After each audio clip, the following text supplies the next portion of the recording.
हरे कृष्णा। आप लोगों का बहुत बहुत स्वागत है।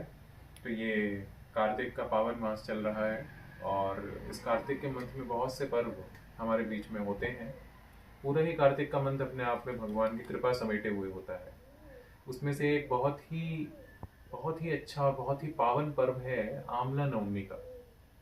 आप लोगों ने अमूमन, बहुत से लोगों ने इस चीज़ को पता नहीं सुना भी होगा कि नहीं सुना होगा, लेकिन आंवला नवमी का पर्व बहुत ही इम्पोर्टेंट माना जाता है।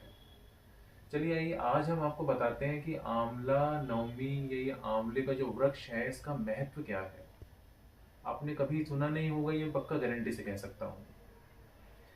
तो ऐसा वर्णन आता है हमारे शास्त्रों में कि ये जो आंवला है इसकी उत्पत्ति कैसे हुई।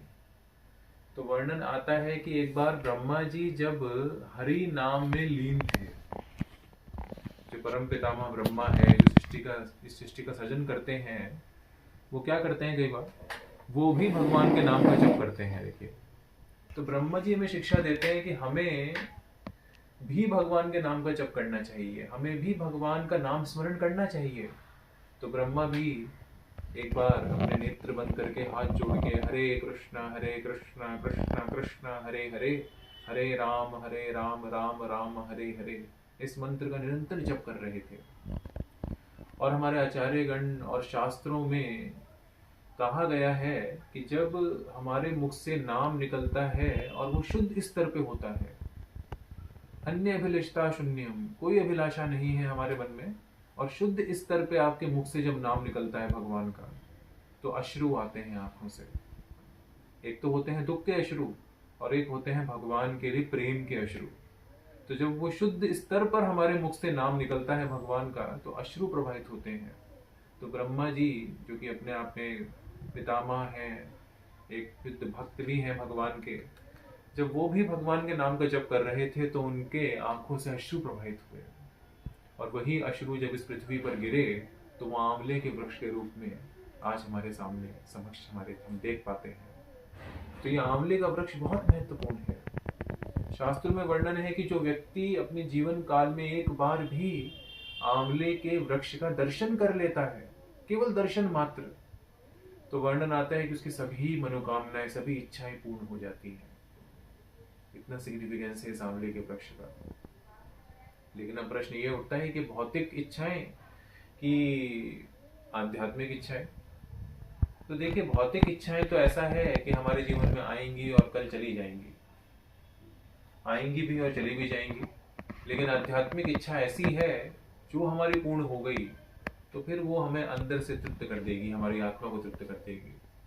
तो आप सबसे प्रार्थना है, आज के दिन आंवला नवमी के दिन ये आंवले के वृक्ष का दर्शन देखें, हम आपको करा रहे हैं।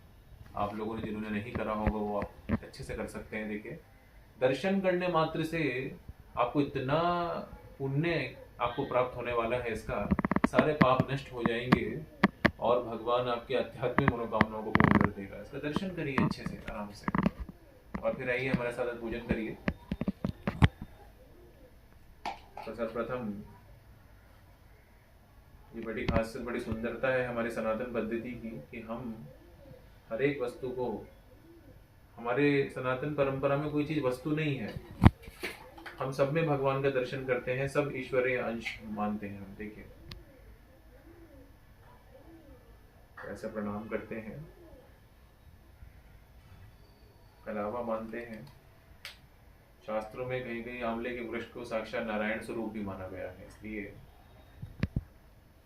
आप सबसे रिक्वेस्ट है मेरी, इन पर्वों को समझना, जानना, अपनी जनरेशन्स को बताना बहुत महत्वपूर्ण है, बहुत इम्पोर्टेंट है।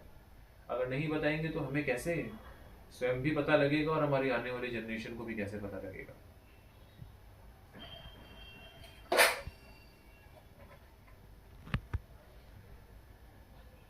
तो आइए, अब आप मेरे साथ अपने दोनों हाथ उठा करके एक बार महामंत्र का उच्चारण करेंगे। हरे कृष्णा कृष्णा कृष्णा हरे हरे, हरे राम राम राम हरे हरे। तो आपकी जितनी भी आशाएं हैं भगवान पूर्ण करें। आंवले नवमी की आपको पुनः बहुत बहुत शुभकामनाएं। इसी तरीके से आंवले वृक्ष का पूजन आप अपने घरों में भी करिएगा, दर्शन करिएगा, इसको और लोगों को बताइएगा ताकि वो भी इस हमारे इस बहुत सुंदर से पर्व को समझ सके, जान सके और इसका भरपूर लाभ उठा सके। हरे कृष्ण।